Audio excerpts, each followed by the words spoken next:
Every year, the villagers sealed that house shut. No one went in. No one came out. And no one ever asked why. Because the last time someone did, they didn't survive the night. But this year, something changed. Because before anyone could lock it, the door opened by itself. This is the story of Adise, the girl who wanted answers and paid the price for asking. In the village of Obiora, there was one rule everyone followed. No matter your age, no matter your status, no matter your curiosity. Once every year, on the same night, one house at the edge of the village was sealed, locked from the outside, covered in ash and markings, left untouched until morning. The elders never explained it. They didn't need to. Fear did the explaining. They only said this: whatever is inside that house must not come out. Adise was 20, curious, fearless, and unlike everyone else. She didn't believe in blind obedience. Why that house? She asked one evening. Why every year? The elders looked at her, but said nothing. And that silence only made her want to know more. One night, an old woman pulled her aside, her voice low, shaking. That house is not empty, she whispered. Adise frowned. Then what's inside? The woman hesitated. Her eyes filled with something deeper than fear. Something that remembers. Adise felt a chill. What does it remember? The woman didn't answer. She simply walked away. The day finally came. The villagers moved quickly, quietly, like they had done this many times before. The house stood alone. Old, cracked, forgotten, but not abandoned. Men carried wood and chains. Women marked the ground with ash. Children were pulled away. No one laughed. No one spoke loudly. Adise stood at the edge, watching, waiting, her heart racing. Before the final lock was placed, a sound came from inside the house. A soft creak. Slowly, the door opened. On its own. The entire village froze. No one moved. No one breathed. Because in all the years, this had never happened before. The darkness inside the house felt alive, heavy, watching. Adise took a step forward. Everyone shouted at once, "Stop!"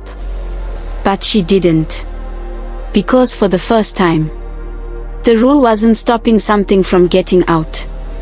It was stopping people from going in. Stop. The voices came all at once.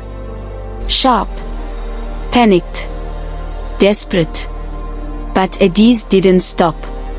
She stepped past the markings, past the ash, past the place no one dared to cross.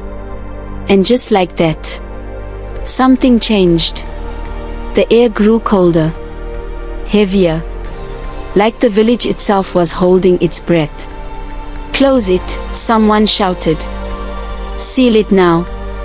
But no one moved. Because no one wanted to be the one closest to that door. "This is just fear," Adise muttered under her breath. "Stories to control us." She took another step. Darkness swallowed her almost immediately. The light from outside barely reached past the doorway. Dust hung in the air, thick, unmoving. Then, a faint whisper, so soft she almost missed it. "Adise." She froze. Her heart skipped. "Who's there?" she called out. No answer. Just silence. "It's just my imagination," she whispered. But her voice didn't sound convincing, even to herself. She moved further in, her footsteps echoing slightly. The house felt larger than it looked outside. Old furniture, broken stools, a cracked mirror on the wall. But something was wrong. Nothing was dusty. Nothing was decayed. It looked used. You came back. Edise turned quickly, her breathing uneven. I didn't. Who are you? The walls creaked. Not like wood settling, but like something shifting. Listening. This house, she whispered. It's not empty. Her eyes landed on the mirror. Cracked. Faded. But reflecting clearly. At first, she saw herself standing there, still. But then, it moved. A split second behind her. Watching her, Edise stepped back. But the reflection didn't. What are you? She whispered, her voice trembling now. You. No, she shook her head. That's not possible. The whisper grew louder. Not one voice anymore.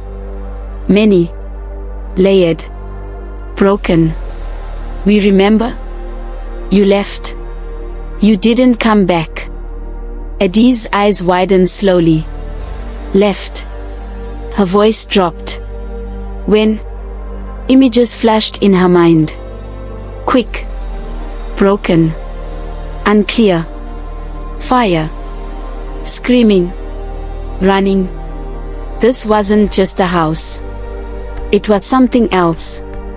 Something that kept what people forgot. Back outside. The villagers stepped back suddenly. A cold wind rushed past them. The ash markings began to scatter. Seal it, the elder shouted. Now. But it was too late. The door creaked further open. Wider than before. Like it was inviting something out. Inside the house, Edise stared at the mirror. Her reflection finally moved. Slowly. Smiling. A smile she didn't make. And in a voice that sounded like hers. But wasn't. It whispered. You're not the first one who came back. Edise stumbled back. Her breath caught in her throat. The reflection was still smiling. Wide. Unnatural. Wrong. I didn't do that, she whispered, her voice shaking. But the reflection tilted its head, as if studying her. You don't remember, do you? Remember what? Edise asked, her chest tightening, her mind racing. The walls shifted again. Not physically, but in feeling. Like the house itself was opening something inside her. And then, it hit her. Fire. Screams. Running feet. The village. Burning. Edise was younger. Terrified. Lost in the chaos. She had run. Faster than anyone. Away from the flames. Away from the danger. Behind her, someone called her name.